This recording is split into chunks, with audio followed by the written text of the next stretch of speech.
Everybody hear me? Good? First off, I want to say my name is Michael Rose-Ivey. I'm a student athlete at the University of Nebraska. First off, I want to thank Coach Riley, the administration, this university for allowing me to step out and speak on, my beliefs on, my own behalf. And I want to thank you guys for being here, to listen to me. As everyone is aware, this past Saturday before the game against Northwestern, Deshaun Neal, Muhammad Berry, and myself kneeled in solidarity with Colin Kaepernick and many other athletes across the country, both professional and non-professional, who are standing together to use their various platforms to bring awareness about police brutality and the recent death of black men and women at the hands of police officers. While the anthem played, I prayed along with Deshaun and Muhammad, and we asked God to watch over us and protect us, to look down on this country with grace and mercy, and to look down on all of us with grace and mercy. You see, we are not perfect beings, but as 2 Corinthians 3:5 says, not that we are sufficient in our own selves to claim anything as coming from us, but our sufficiency is from God. As we looked at what's been going on in this country, the injustice that has been taking place primarily against people of color, we all realize there is a systematic problem in America that needs to be addressed. We felt it was our duty to step up and join the chorus of athletes in the NFL, the WNBA, college, and high school, using their platforms to highlight these issues. We did this understanding the implications of these actions. But what we didn't expect was the enormous amount of hateful, racially motivated comments we received from friends, peers, fans, members of the media, and others about the method of protest. While you may disagree with the method, these reactions further underscore the need for this protest and gives us just a small glimpse into the persistent problem of racism in this country and the divisive mentality of some Americans. To make it clear, I am not anti-police, I am not anti-military, nor am I anti-American. I love my country deeply, and I appreciate the freedom that it professes to afford me. I've traveled outside the United States, and I've seen how people live in other countries. I've seen it with my own eyes, and even though that I've endured hardships as a kid and didn't grow up with the world in the palm of my hands, as a conscious being, I'm able to recognize that there are people out there who are in a much worse position than I am. I find it very concerning how some of my fellow Americans cannot do the same when it comes to the issues that we are talking about today. Unfortunately, I cannot turn a blind eye to injustice. As Dr. King once said, injustice anywhere is a threat to justice everywhere. The hottest place in hell is reserved for those who remain neutral in times of great moral conflict. An individual who accepts evil without protesting against it. It is really cooperating with it. So therefore, I believe it is my job, first as a man of faith, which teaches me for what you do for the least of my brothers you have done for me. And secondly, as a young black man who sees people who look like me being unfairly treated, who do not have the platform to let others know about these injustices that go on every single day. I feel I'm obligated to stand up and bring awareness to the social justices that are not limited to I feel I'm obligated to stand up and bring awareness to social justice that are not limited to police brutality, but also to the policies and laws that discriminate and hinder the growth and opportunities of people of color, low-income people, women, and other marginalized communities. Again, there are issues in this country that need to be addressed. There are issues in the country that can no longer be pushed off into the backs of another generation. For me, I look at it like this. Do I want my kids to be a part of this? To have to endure the same struggles that those that came before me had to? No, I don't. So it's my job to work to make this world a better place for the next generation. It is disheartening to see the same social injustice that the likes of Reverend Dr. Martin Luther King, Malcolm X, Bob Marley, Tupac Shakur, Gandhi, Webb Du Bois, Susan B. Anthony, Nelson Mandela, Thurgood Marshall, Marcus Garvey, Huey P. Newton, Maya Angelou, Jackie Robinson, and Muhammad Ali, amongst others, have spoken out about since the birth of this nation. As a young black man, I cannot hide from these realities. As a child of the Most High, I cannot hide from my responsibilities to be a voice for those who cannot speak loud enough to reach those that can help change their reality, or the voices that continue to be ignored or muted.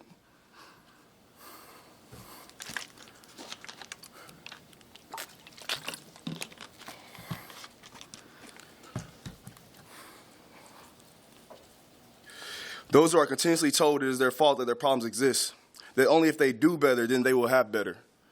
That if you just pull up your pants, et cetera, you can fill in your own what if, but it's not so simple.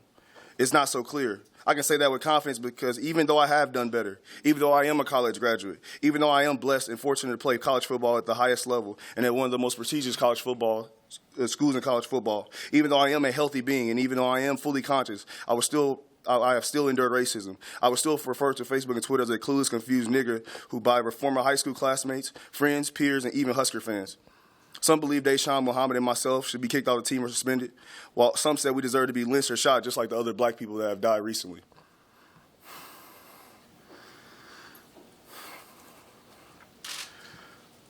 Another believed that since we didn't want to stand for the anthem, then we should be hung before the anthem for the next game. These are actual statements we received from fans. People assume that this is just internet talk, but I can tell you from my own experiences at this very institution and visiting other college campuses within the past 4 years that racism is still a problem that must be addressed. I can't tell you the numerous amount of times I've heard the N-word being shouted at my teammates tonight from opposing fans behind our bench. My freshman year, I can remember going to a frat party and was told that niggas are not allowed in this house. We were escorted out several minutes later by security officers. People want athletes like Deshaun, Muhammad, and myself to remain silent and just play football. However, we cannot ignore the lives that we've lived. We as black athletes cannot remain silent. We are fully aware that football consumes only a small part of our lives, as we are often reminded football doesn't last forever. These issues are bigger than football. These issues are bigger than me. These issues are bigger than you. These issues are bigger than all of us because it impacts all of us, whether you believe it or not. We must have accountability. We must have understanding. We must have love, but we also must have genuine dialogue. We must have genuine solutions and demand genuine action. We must demand that from ourselves. We must demand that from our family members. We must demand that from our friends. We must demand that from our schools. We must demand that from our police officers. We must demand that from our government representatives, and we must demand that from everyone in this nation. That is everyone's role as a conscious being. I believe we are supposed to look out for one another and call the injustice in the world against the oppressed, even when you have nothing to gain and you have everything to lose. America is a great place, despite the ugly blemishes. I love that I'm able to wake up and worship my God without fear of persecution. I love that I'm able to express my viewpoint and I am protected by the Constitution of the United States. This is what makes America great. But I cannot also ignore those things that keep America divided. I believe in the promise of America that tells me all men are created equal and have the right of liberty, justice, and equality. But unfortunately, America doesn't always live up to those ideals. So in the words of James Baldwin, I love America more than any other country in the world. And exactly for this reason, I insist on the right to criticize her perpetually. It is my hope that in taking a knee, the consciousness of the entire nation will be raised and everyone will be challenged to truly come together and work towards fairness, equality, and justice for all. We all have an important role. We all have that role and we all have that responsibility. God bless. Michael, I'm only taking football questions. You don't want to take any questions? No, that's my statement. Those are my words. That's the only thing I'm saying.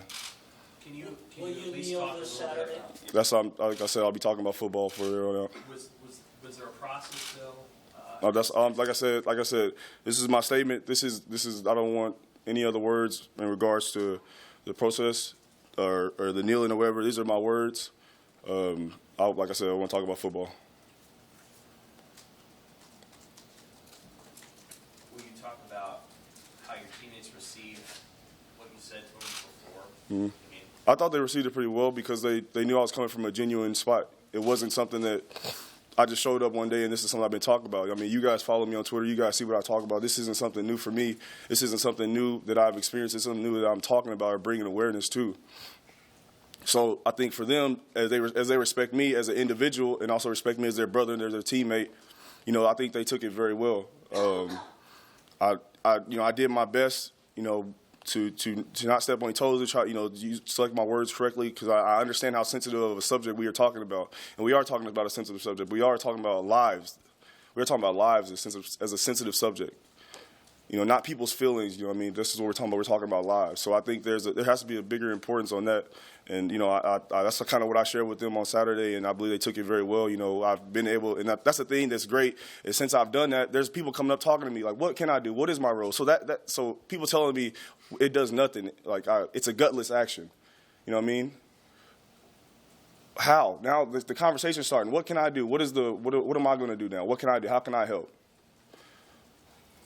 So I think they took it very well. So Michael, how important was it to tell Coach Riley and then have him allow you to talk to the team Saturday to give them the heads up on that? I thought it was very important. That's the leader of our team. That'd be very disrespectful if I just showed up Saturday morning and told, well, hey, I'm going to do this. I think that's very disrespectful. And, I approached Coach Riley during our dinner and talked to him, and he said it's fine, and he said he wanted me to talk to him and let them know, and so I did that. And so I have to give a lot of credit and respect to Coach Riley and his wife. Both of them, it really encouraged me to do this because they believe in us as individuals and believe in our own individual minds. Although we are a team, yes, our whole goal as a team is to be united in the football aspect and also off the field, and we are. Just because we have a difference in opinions or a different in action does not mean we are different. You know what I mean? It's just an opinion. We can still come together with commonalities and goals that we are together on. You know what I mean? Just because one thing separates doesn't mean we're divided totally. You know what I mean? So that's my message there. Anything else for Mike? Have you heard from any other athletes?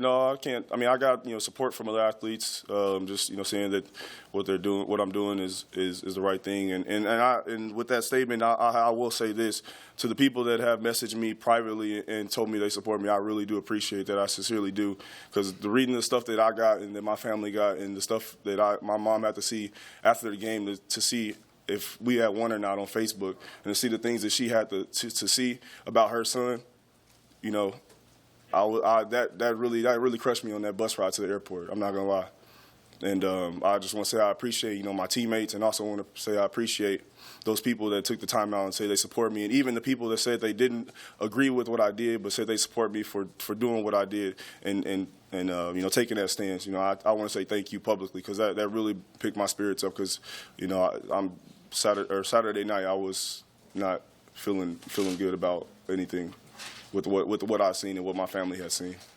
After hearing those hateful comments, how does that empower you or encourage you to keep on with your message and your stance? I mean, when you hear people say they support you, I mean, that definitely feels good, especially when those low moments and, it can seem like the negative outweighs the positive. But to the people that really took the time out and to message me directly, and stop putting it out there, just as irrational opinions and views. I think I take more pride in that, and I put more value in stocking that into the stuff that people just throw out there, and the stuff that they just put out there just to put out there, really. So, like I said, I definitely appreciate those people who took the time out and individually messaged me. From a football standpoint, for Michael, before we I guess just about, Illinois beat you guys last year. How much does that play into your mind this year? It should, like I said, it's a whole different team, a whole different year. They have, new players, new positions. We have new players, new positions. They have progressed in certain areas, and we have progressed in certain areas as well. So for us, it's about going out there and playing this year's opponent. We can't think about last year. We're definitely watching film for reference, of course, and get to know them a little better as the week gets going. But we look forward to playing this year's version of Illinois and playing our best version of this year's Nebraska Cornhusker. You're back in the national rebels. How do you embrace that? You don't. I mean, you at the end of the season, if you look back and you say, well, we embraced it at week 4, week 5, and look back and we lose the rest of our games, it doesn't matter how we embrace it now. So for us, we just got to stay focused on one team, one week at a time, and I think we have a great focus right now, and I think we can do that.